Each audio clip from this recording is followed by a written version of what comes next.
the descendants of the British East India Company today run the United States.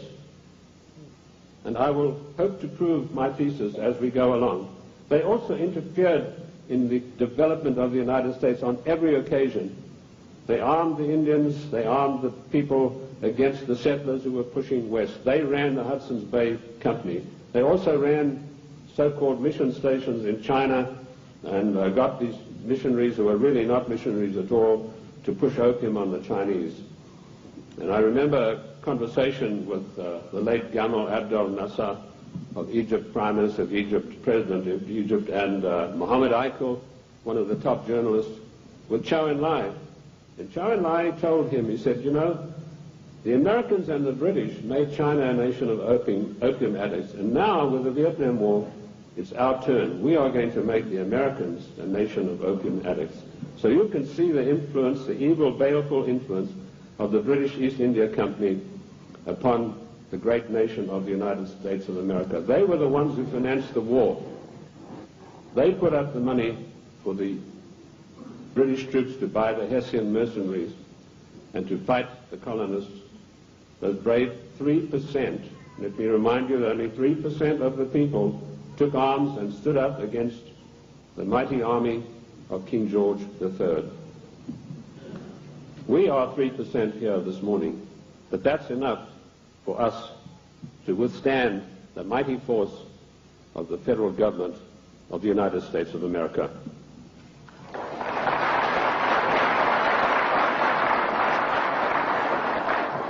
These 300 men in the Committee of 300 still run the world today with an iron fist. Their wealth is untold, cannot be measured. I know I looked at some of the records that I could find in Italy, in Rome. I've done most of my work on location, and this has always been invaluable to me. And I came across the families in Italy who were called the Fondi, meaning the people who had all the money.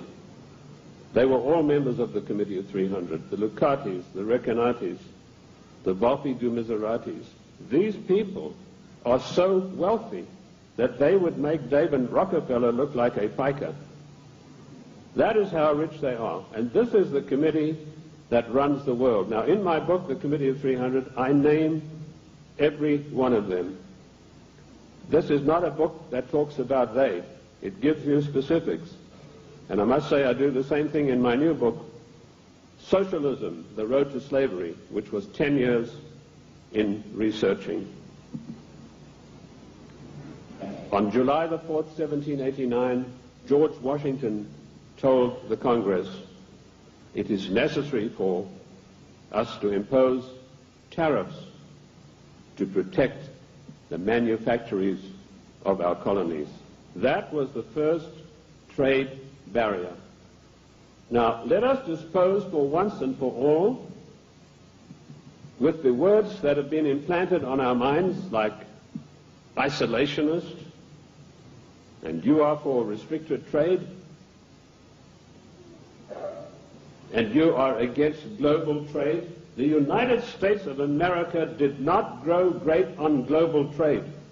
The United States of America grew great on the hard labor of the people who lived in those days and the wise protection barriers put up by President George Washington, because immediately after the war they tried, the British, to try to down the United States through so-called free trade, which is nothing but piracy.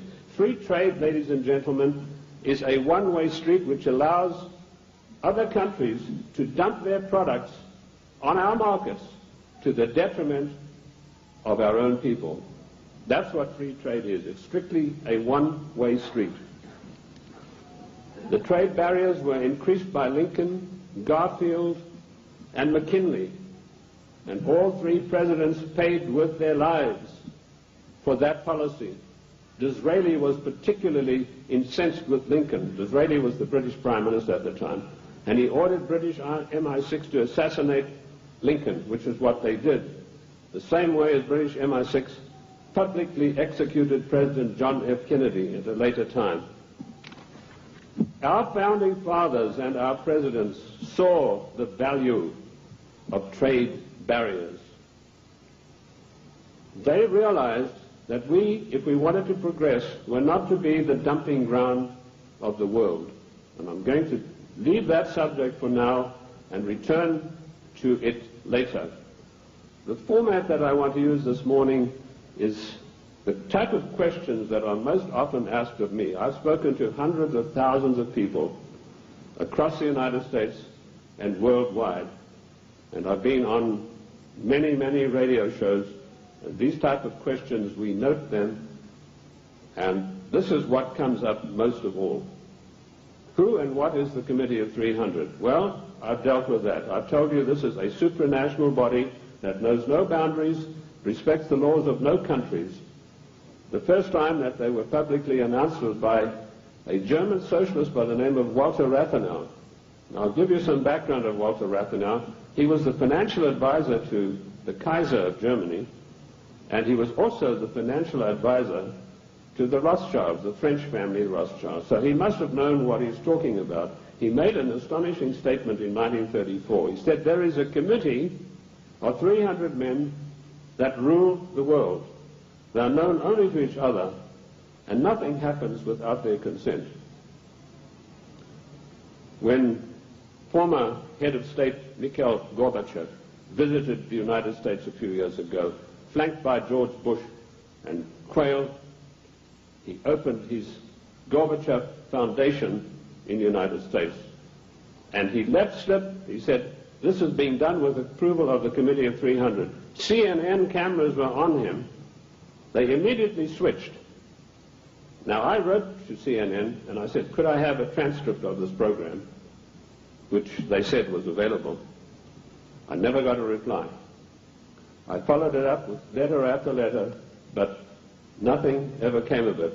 The point I'm trying to make, ladies and gentlemen, is that the federal government, the secret upper-level parallel government that runs the United States, does not want you to know that you have an upper-level parallel government that calls the shots, that dictates what is going to happen to your life and mine.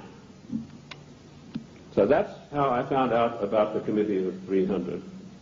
The next question is, what are their goals? Their goals are a one-world government, latterly called the New World Order.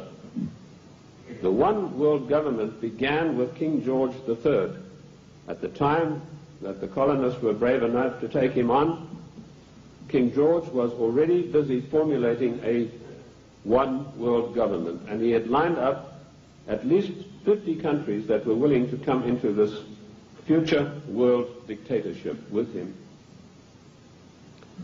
The goals then, very simply stated, are to make the world over into a one-world, new world order dictatorship controlled utterly and completely by this Committee of 300. How can they possibly carry out their goals? That's the next question that I'm often asked.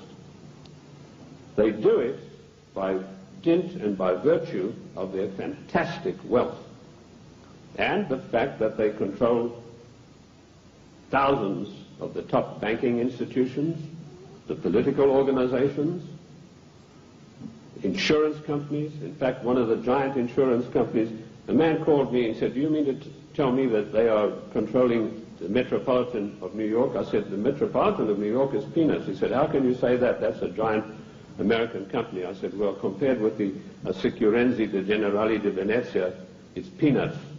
That's the biggest insurance company in the world. They control in that organization everything that happens in the world in the insurance field comes out of Venice. That's why Venice is so important, because in Venice we have the black nobility. Now, that has nothing to do with the color of the skin of the people, and I'm going to come back to them as we go along.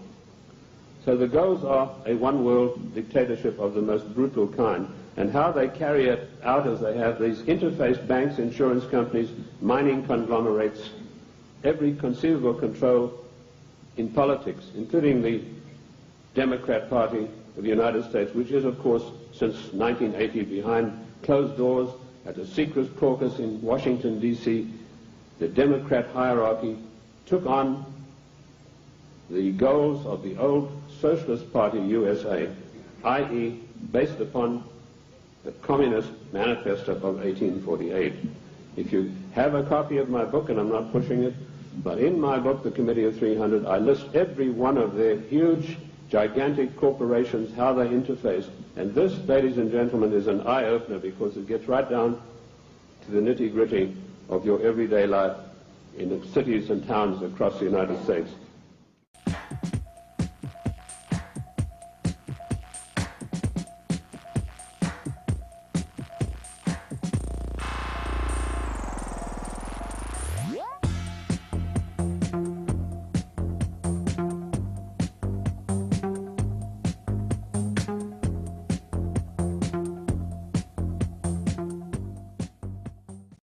States of America. They were the ones who financed the war. They put up the money for the British troops to buy the Hessian mercenaries and to fight the colonists. Those brave 3%, let me remind you that only 3% of the people took arms and stood up against the mighty army of King George III. The descendants of the British East India Company today run the United States. And I will hope to prove my thesis as we go along. They also interfered in the development of the United States on every occasion. They armed the Indians, they armed the people against the top journalists with Chow En-lai. And Chow En-lai told him, he said, you know, the Americans and the British made China a nation of opium addicts, and now with the Vietnam War, it's our turn. We are going to make the Americans a nation of opium addicts. So you can see the influence, the evil, baleful influence of the British East India Company upon the great nation of the United States. Against the settlers who were pushing west. They ran the Hudson's Bay Company. They also ran so-called mission stations in China and got these missionaries who were really not missionaries at all to push opium on the Chinese. And I remember a conversation with the late Gamal Abdel Nasser of Egypt, Prime Minister of Egypt, President of Egypt, and Mohammed Aykul. We are 3% here this morning, but that's enough for us to withstand the mighty force of the federal government of the United States of America.